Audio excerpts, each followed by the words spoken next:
help me warmly welcome David Cobb. Thank you, Rebecca. Thank you so much. It's a pleasure to be back at Connecticut College here in New London. As Rebecca said, my name is David Cobb, and I like to tell folks that I am a proud, I am a patriotic, and these days I am a pissed off American citizen. Good. I like to get that kind of response from folks because, frankly, I also will self-identify as a progressive. And as a progressive, I think we progressives have been making a mistake by allowing the Tea Party to claim some sort of monopoly on political anger. Because if you have a political conversation with a Tea Party supporter, and I have had many, what I have found is that most of them are angry about the fact that Wall Street America and the big banks basically destroyed the economy, and then that the government rewarded them with trillions of tax dollars. And you know what? I'm actually angry about that too. Aren't you? Right? And I got to tell you this. I'm also angry that 25% of the children of the United States go to bed hungry at night. And I don't hear that anger expressed at Tea Party rallies.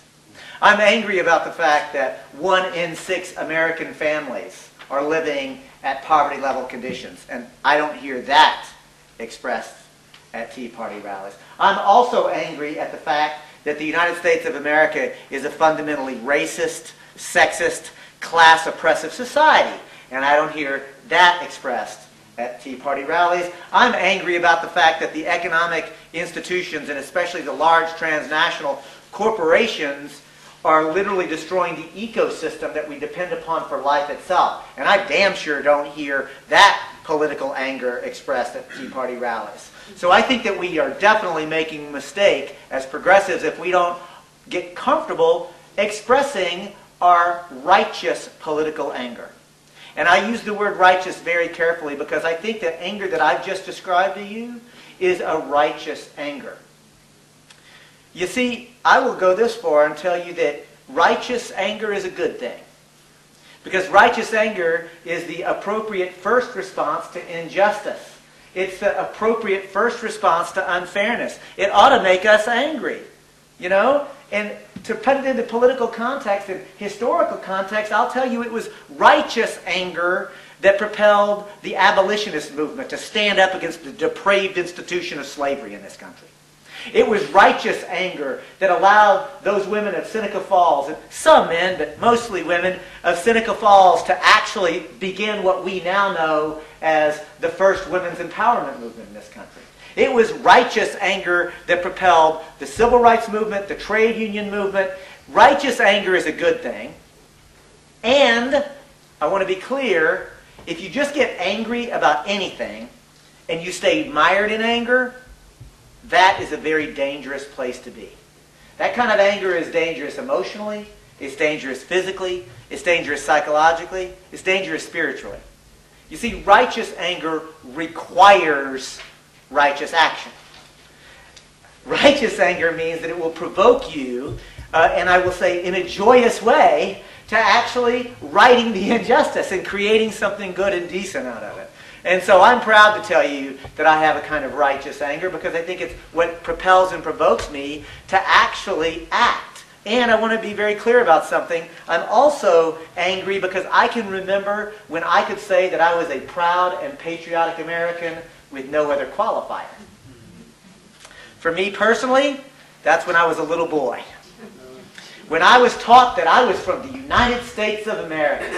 And that meant that I was from the land of the free and the home of the brave. And that my country stood for liberty and justice and equality. And I was so proud to be from that country. And not only that, but my country was like some great shining light on the hill. And it was going to guarantee liberty and justice and equality to everybody in the world. And I was so proud of that. And I'm angry because I grew up and realized I had been lied to.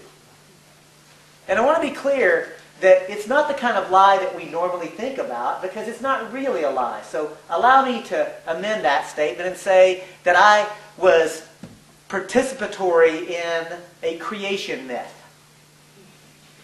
The creation myth of what the United States was supposed to be. And I want to be very clear about it because I have a memory and a face and a name of the person who I associate that creation myth with. And for me, that person, that name is Mrs. Armstrong, my 5th grade teacher.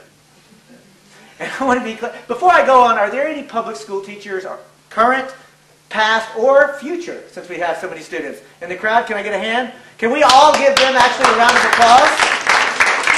And I mean that very seriously. I mean that very seriously because, number one, I don't think that we publicly honor and acknowledge public school teachers in the United States often enough.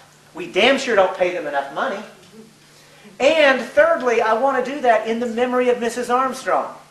Because when I say that she perpetuated a creation myth or a lie, I think it may give the wrong impression. Because I want to be clear, Mrs. Armstrong, as a public school teacher, did not go to bed at night saying, I can't wait till these children come into my classroom so I can fill their mind full of lies and propaganda about how this country operates. No!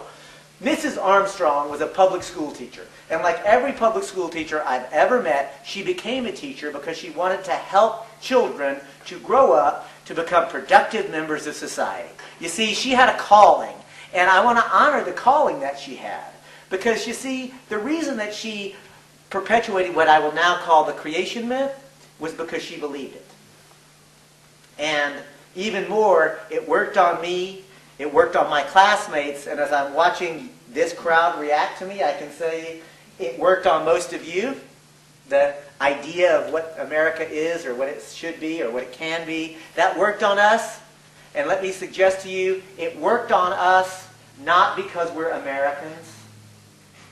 It worked on us because we're human beings. And I want to suggest to you it's the human condition to want to live in liberty and justice and equality. And in fact, Iraqi children want that too. And so do Afghani children, and Israeli children, and Palestinian children, and Mexican children, and Senegalese children, and children all over the world, as a human desire, want liberty and justice and equality. And so I'm going to challenge us in our short time together to begin to think about these things as human rights. And think about the fact that we need a human rights movement. And frankly, we need it because the crises that we're facing today are global crises. The ecological crisis is a global one. The economic crisis is a global one. The economic inequality crisis is a global one. And it's going to require us to begin to think globally. It's going to require us to be able to understand the interconnectedness of us all. And I want to be very clear about this. I think that underlying it is the transnational corporation as the engine of modern times. And so, in order to tell a story about how it came to be that these large transnational corporations have become so dominant in our culture and our society, I'm going to make sure that we cover 4 basic concepts. The first concept is democracy.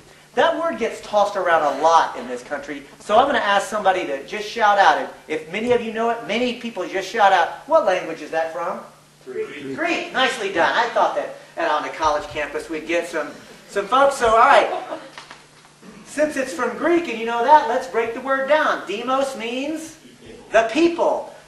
And the word kratia, what does that mean? Or what does the word democracy mean? The people rule, or the people have the power. So literally the word democracy means the people rule. So here's a question. How many people believe that we the people are actually ruling in the United States today? Don't be shy. Look around.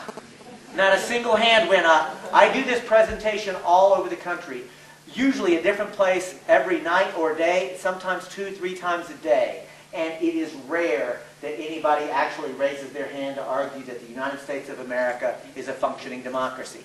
That's a problem. It's a problem, but I'll tell you another thing. The fact that nobody raises our hand anymore, that's a good thing. It's not a good thing that we don't have a democracy. It's a good thing that Americans are finally disabusing ourselves of the notion that we actually have one. As I like to say, the most dangerous threat to democracy is the most mistaken belief that we actually practice one. And so, as sad as it is, I think it's a good thing that we are beginning to come to terms with that very scary reality that we actually don't rule in this country. And I honestly think that the crises are so horrific nowadays that we really need to, the first thing that we have to be willing to do is tell the truth. We have to actually be willing to tell the truth about what the circumstances are, what the conditions are, and we do it with as much candor and as much love and compassion as we can, so that we can actually diagnose not only what the problem is, but how to act righteously in response. We the people do not actually rule in the United States, and that will bring me very quickly to the next concept I want to cover, and that's sovereignty. So, can anybody give me a 2-3 word definition of sovereignty? All right, how about this? If I only had the word sovereign there, or the sovereign, who or what would you think of? The king, right? And that's because the word sovereignty means authority to rule. Literally, the word means the authority to rule. And 500 years ago, the king not only had such authority to rule, he had absolute authority to rule, so much so that the word became synonymous. So that if you said sovereign or the sovereign, you automatically meant the king. So here's another follow-up question. Where did the king get his authority to rule, or claim authority to rule? Divine God! right. Divine right! You don't get more legitimate. Right? I mean, if you can claim that your authority to rule comes from on high, that's something, right? And to really illustrate that, let's do a quick little exercise together. And this is always a lot of fun for me. You'll see. I'm going to invite this assembled group to please close your eyes and repeat after me. David Cobb is the king. I told you this would be fun for me.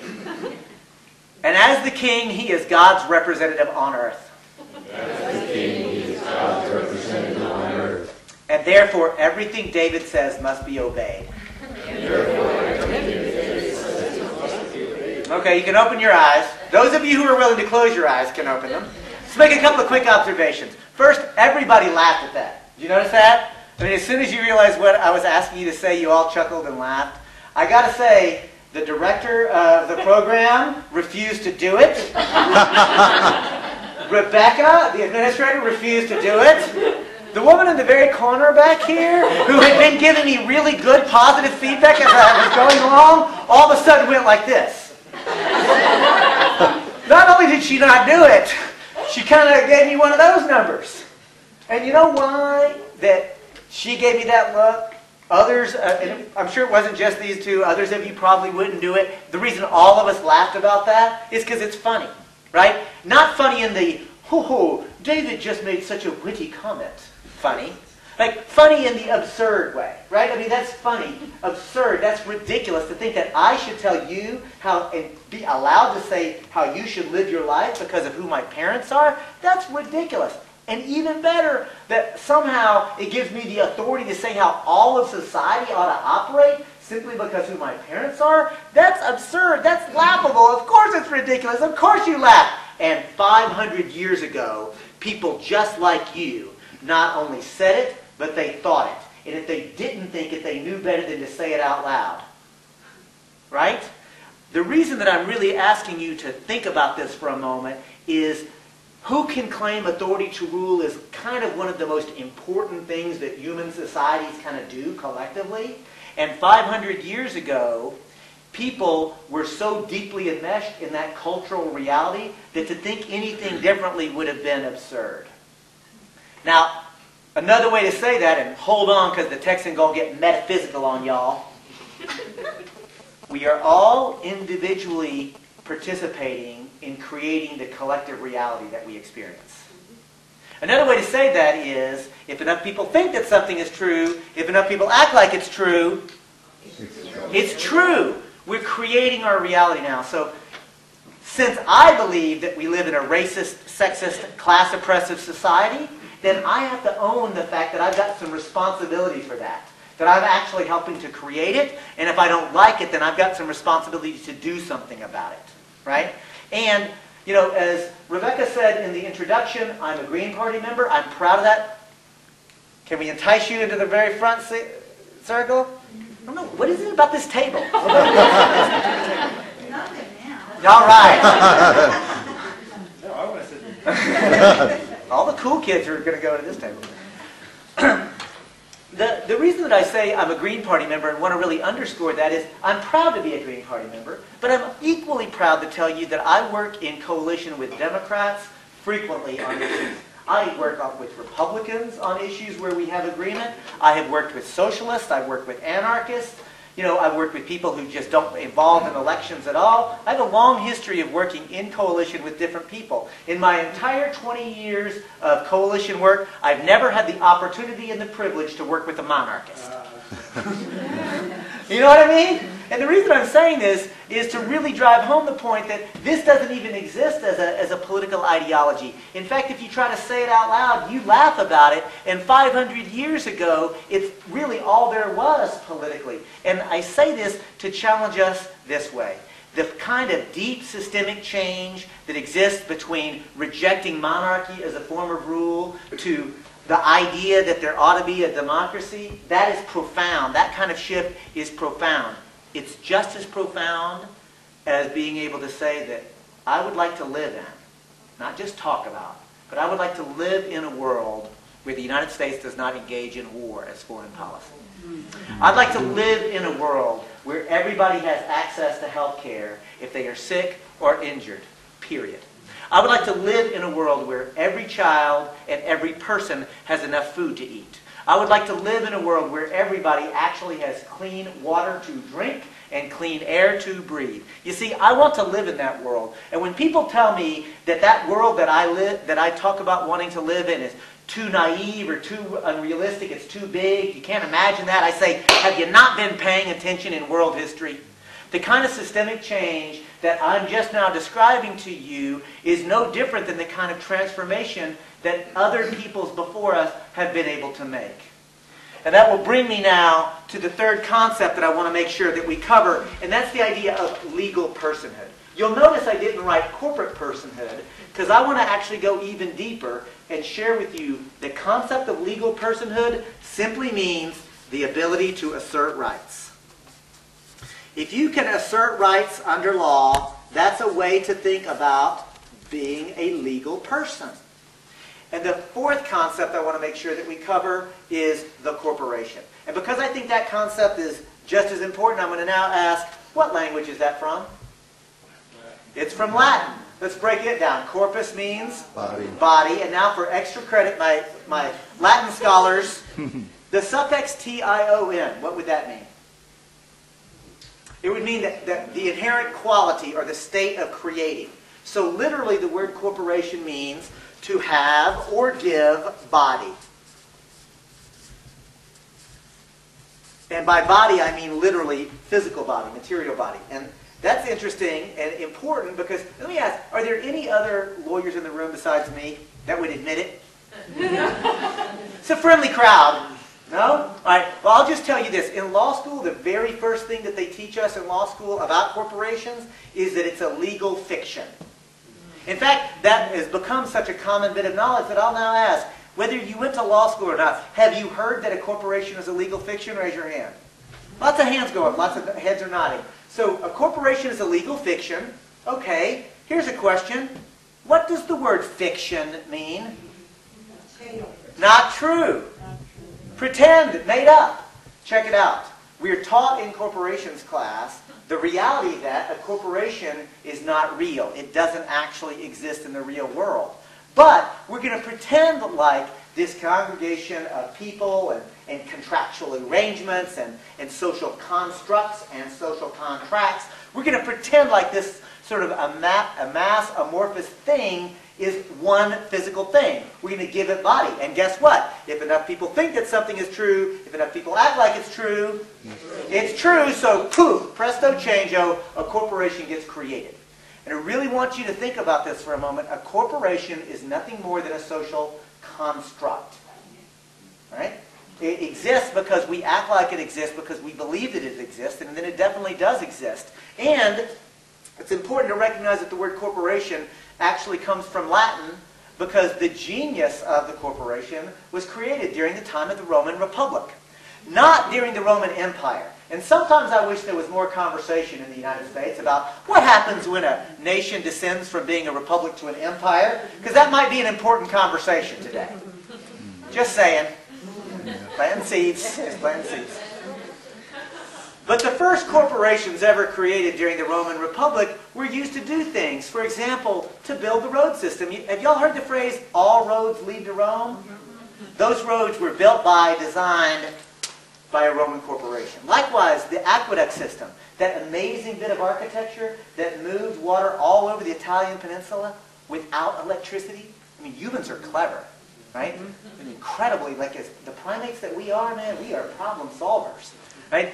But that aqueduct system was laid out, built by, maintained, and operated as a Roman corporation. Likewise, the first hospitals were actually Roman corporations. And here we are at Connecticut College, the first universities that actually operated as a university that we would think and understand to be a university. Can you guess?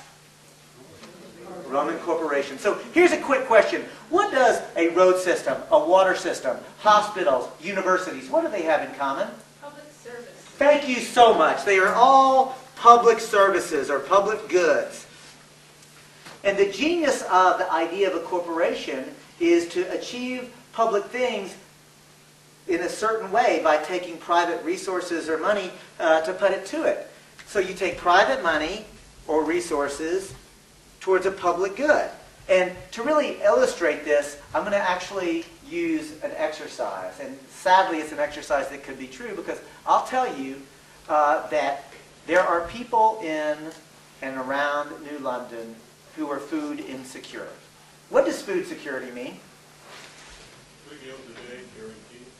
It's not just guaranteed, but you're right about that. But my understanding about food security, the thing that really is important is the knowledge that you have access to food.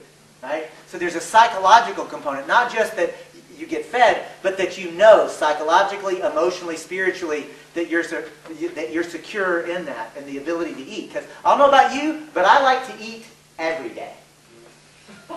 In fact, I like it so much, I like to eat multiple times a day. Right? And even though I travel the country, my schedule is crazy, I am secure in the knowledge that I'm going to be able to eat every time I'm hungry. I actually just ate, and thank you so much for the meal that was provided to me by my hosts. But I'm just going to say that I'm secure in that knowledge. And the sad reality is that I can tell you that there are many people in the New London area who are not food secure. And now I'll tell you I have this brilliant idea for how we can guarantee food security and do so much more. You see, we can begin to grow and produce food on the vacant lots and the various places. We can do urban gardening and urban forestry. We can begin a process of actually creating food. We're going to learn how to. We're going to take unemployed and underemployed people to work specifically towards that end. We'll also start to distribute that food to the people who are hungry right now and also to our elderly. We're going to start creating a sense of community around it. People will have meaningful, productive work. They'll actually get the sense of well-being from not only producing that food, but sharing it with other people. We're going to start creating this wonderful community around it. It's going to be a win-win-win situation. It'll be culture shifting. We just need a little bit of money to make that happen. Could I, as an example, could I get $50 from you to make that happen? Could I get $50 from you to make that happen? Could I get $50 from you to make that happen? No, 25. He says, okay. Can I get $50 from you? Just say, no, I can't get. This is such a great idea. You won't do it. What? Can I entice you? I don't know. What if I gave you a return on your investment? You see that? Like, I did this because I really wanted us to get the sense that there's something magical. It's not just taking private money from people, the corporation, because there's another way the government takes private money. What's that called usually? Taxes. Now listen, I'm not going to sit here and tell you that we shouldn't have taxes. Taxes are a very important thing for a government to actually operate. But there's another way that private money might be taken, and that's through the mechanism that I've just described. There's a difference, though. When the Roman centurion shows up to collect taxes, does the Roman centurion first say, let me describe for you what the program is? And does the Roman centurion say, would you be willing to? Or when somebody says no, does the centurion say, how might I entice you? No, the centurion puts the spear out, right? Pay up. Here's the thing. The difference between the taxes, of course, is it's mandatory. This is voluntary. I want y'all to think about that for just a moment and to really recognize that the genius of the idea of the corporation is